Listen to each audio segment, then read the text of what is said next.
Crossovers, it seems, are everywhere these days, and it's getting increasingly difficult to stand out. Apparently mindful of this, Citroen have taken it upon themselves to create a new market segment, one they're calling crosshatch.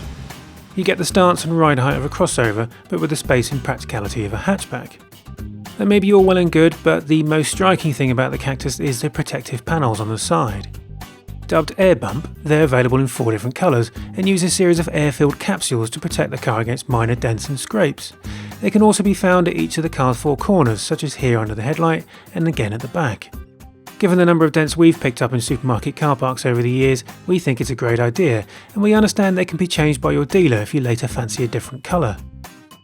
The interior has a deliberately minimalist theme going on. Some models have a bench seat, there are door handles inspired by luggage straps, a theme that's repeated by the design of the storage compartment on top of the dash.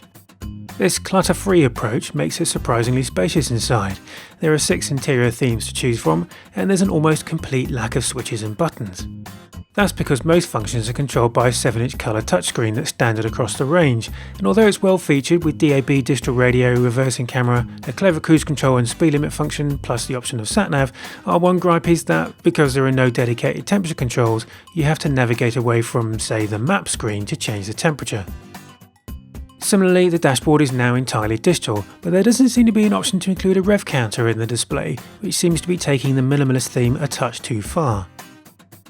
The rear seats can accommodate 3 adults fairly comfortably, and that minimalist theme pops up again on the rear windows, which instead of winding downwards, pop out on a latch.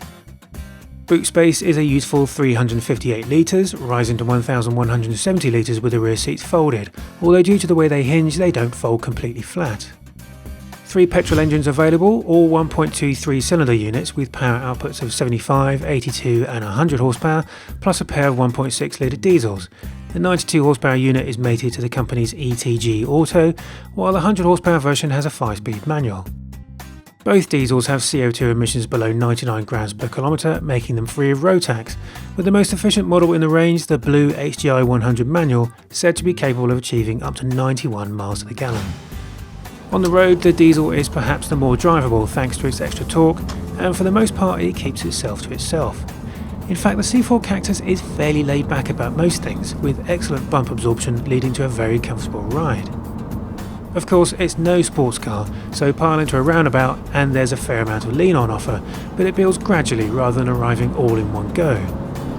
The PureTech petrol units need a little more work if you want to get a move on, but they make an appealing offbeat noise while they're doing it.